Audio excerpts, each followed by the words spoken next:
Hello, నేను మీ CS రావు. తిరుమల వెంకన్న, తిరుమల తిరుపతి ప్రపంచ ప్రఖ్యాతిగాంచినటువంటి ఆధ్యాత్మిక కేంద్రం. అక్కడ 2019 నుంచి ఇప్పటి వరకు ఏం జరుగుతుంది అనే దాని మీద రకరకాల చర్చ జరుగుతోంది.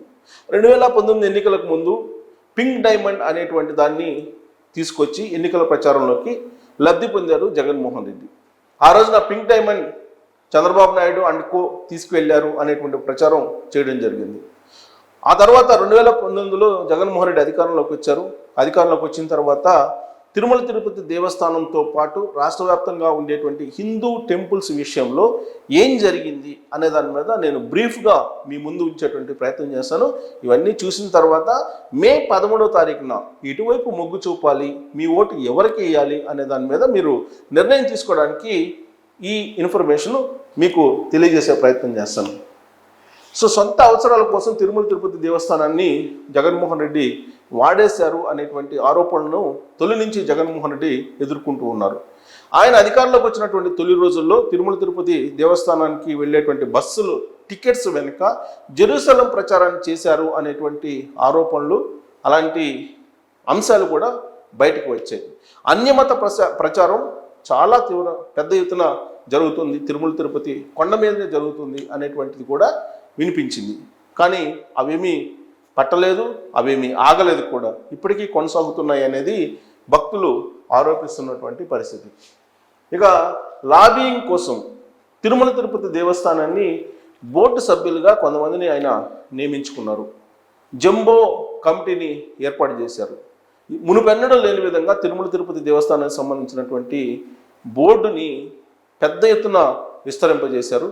దానికి కారణం ప్రపంచవ్యాప్తంగా, దేశవ్యాప్తంగా ఉన్నటువంటి ప్రముఖులు ఎవరైతే ఉన్నారో వాళ్ళని తమకు అనుకూలంగా మలుచుకునేదానికి తిరుమల తిరుపతి దేవస్థానానికి సంబంధించినటువంటి బోర్డుని ఒక కేంద్రంగా ఉపయోగించుకున్నారు అనేటువంటి ఆరోపణలు తుల్లించి ఉన్నాయి. జగన్ సొంత పనుల కోసం ప్రధానంగా 5 సభ్యుల్ని ఆయన బోర్డులో నియమించుకున్నారు. తిరుమల తిరుపతి దేవస్థానం సంబంధించిన బోర్డు సభ్యుడు కావాలంటే ఎంతో భక్తి ఉండాలి, నిజాయితీ ఉండాలి, కానీ సేవా తత్పరత కూడా ఉండాలి.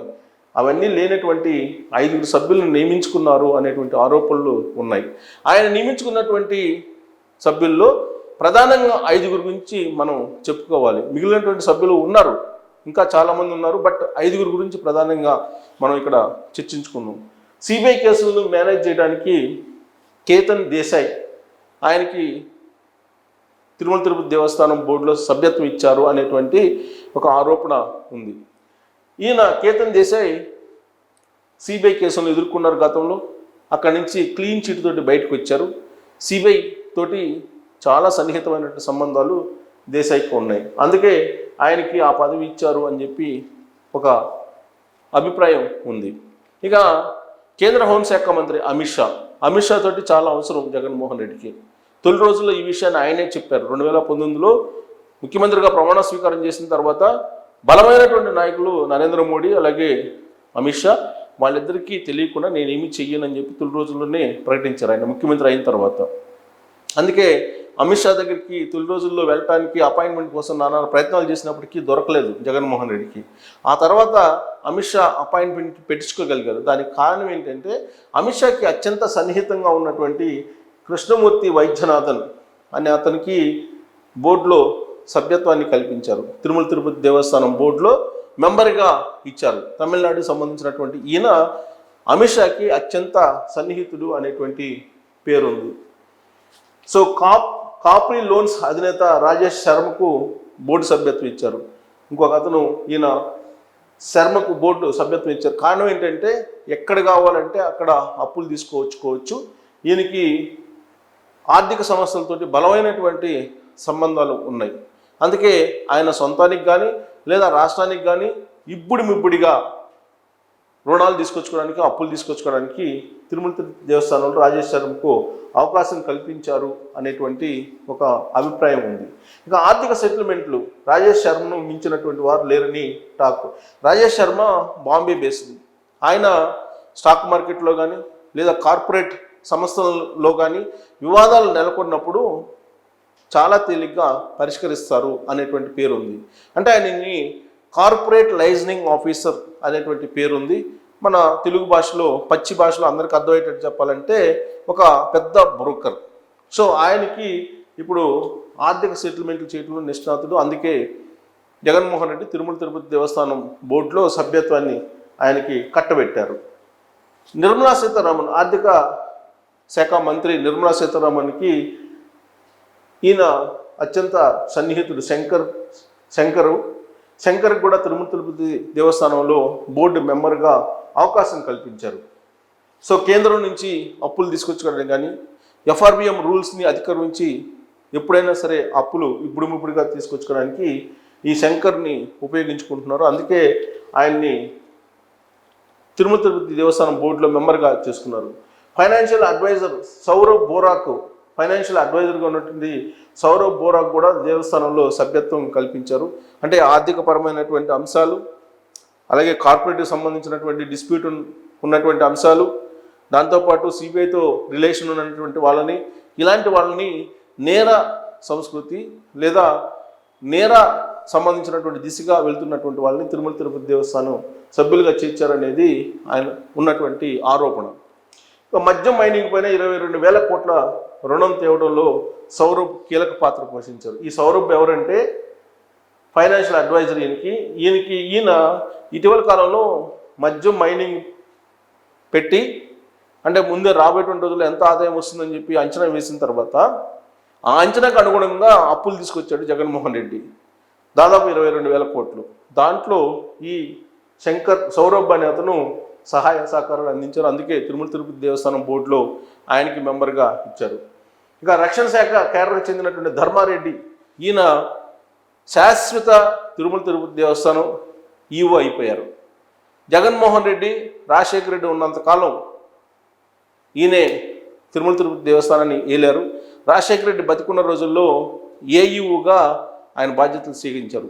ఆ రోజు ఉన్నటువంటి ఈఓని కాదని ఏఈఓగా ఏఈఓ కాదు జేఈఓగా అనేకమైనటువంటి కీలక నిర్ణయాలు తీసుకొని అప్పట్లోనే ధర్మారెడ్డి వివాదాస్పదమైనటువంటి ఆఫీసర్గా ఉన్నారు. రాజశేఖర రెడ్డి చనిపోయిన తర్వాత జగన్మోహన్ రెడ్డి 2019లో ముఖ్యమంత్రి అయ్యారు. కాగానే ఇమీడియట్గా ఢిల్లీ నుంచి ధర్మారెడ్డిని తీసుకొచ్చి ఈఓని చేశారు.